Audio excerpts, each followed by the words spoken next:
राजनीति में राजनेता अब सत्ता, कुर्सी और पद के लालच में इस तरीके से घिर गए हैं कि वो स्वतंत्रता सेनानियों के अपमान करने से भी बाज नहीं आ रहे हैं। कुछ ऐसा ही देखने को मिला एक जनसभा में, जिसे संबोधित कर रहे थे पूर्णिया से निर्दलीय सांसद पप्पू यादव।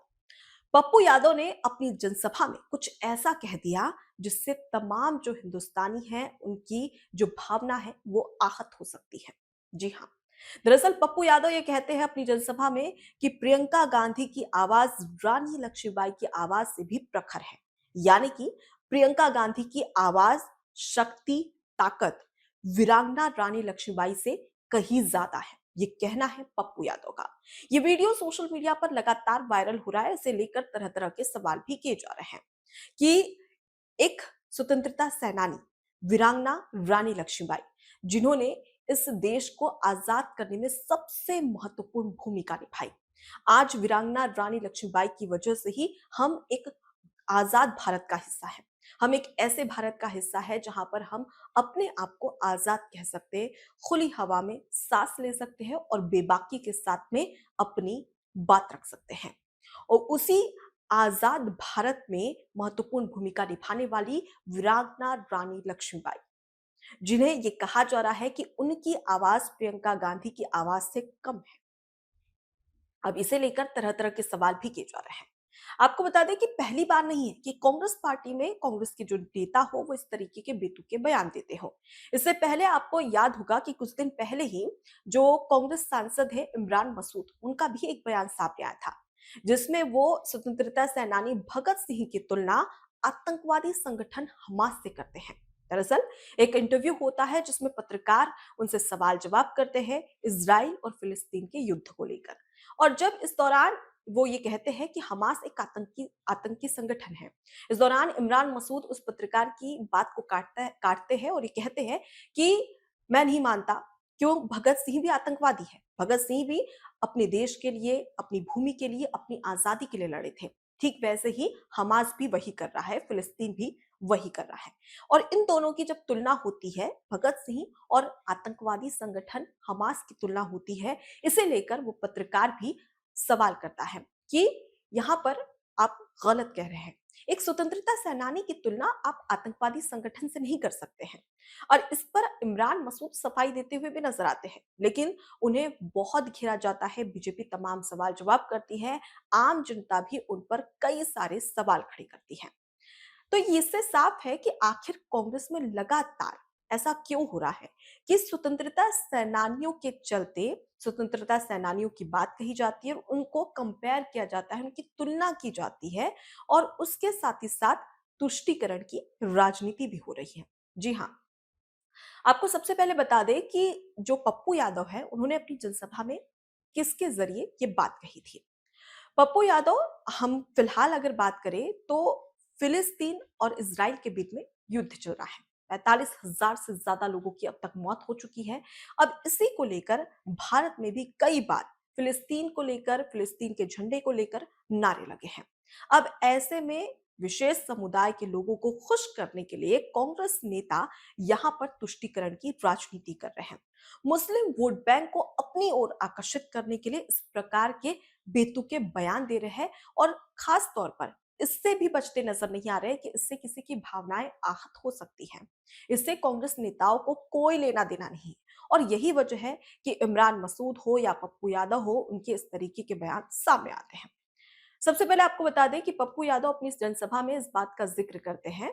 दरअसल प्रियंका गांधी जब पहली बार संसद पहुंची थी तो उनके हाथ में एक बैग था जिसमें लिखा हुआ था फिलिस्तीन। अब इसका जिक्र जो पप्पू यादव है वो अपनी रैली में करते हैं। पप्पू यादव ये कहते हैं कि पूरे संसद में पहली ऐसी महिला, पहले ऐसी व्यक्ति जो पूरी ताकत के साथ, पूरी शक्ति के साथ संसद में जाती है और फिलिस्तीन का बैग लेकर जाती है, जो कि किसी की हिम्मत नहीं है, लेकिन प्रियंका गांधी ऐसा करती है।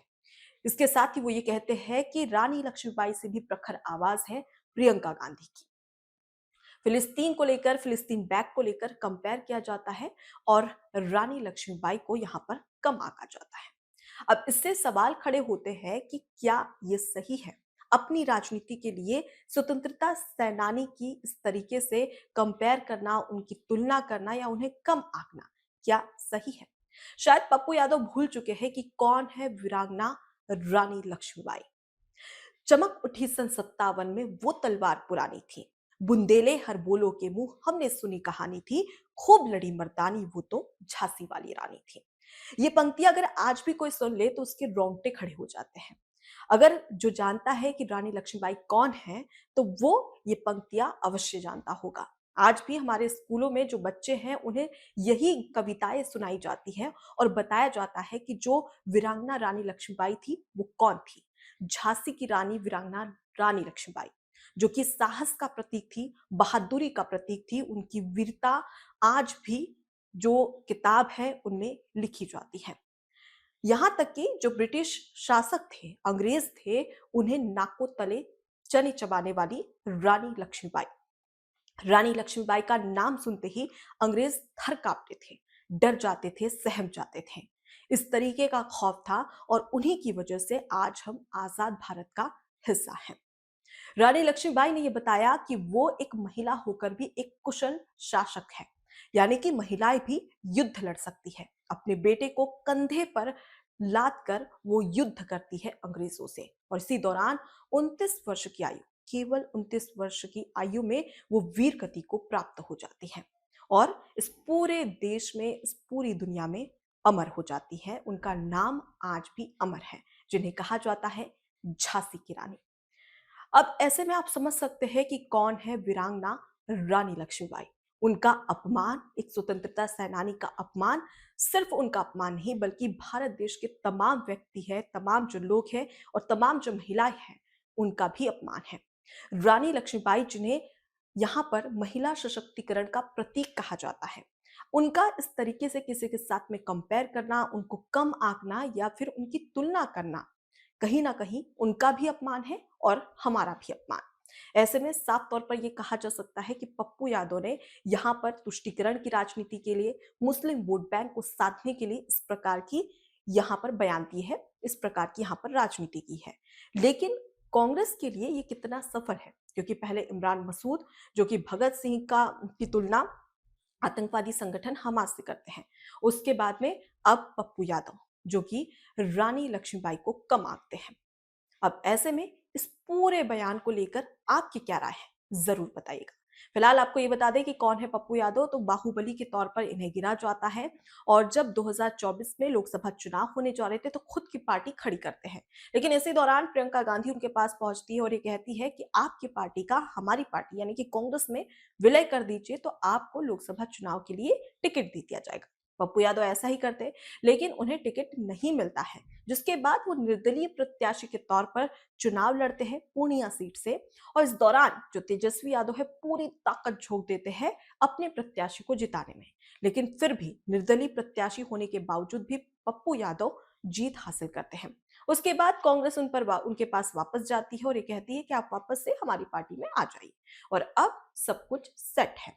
लेकिन सवाल यह है कि राजनीति में, तुष्टीकरण की राजनीति में मुस्लिम वोट बैंक को साधने के लिए इस तरीके से, इस तरीके के प्रपंच करना, स्वतंत्रता सेनानियों का अपमान करना कितना सही है? कमेंट बॉक्स में जरूर बताएं। नमस्कार। एबीसी हिंदी न्यूज़ आज ही जुड़िए हर खबर के साथ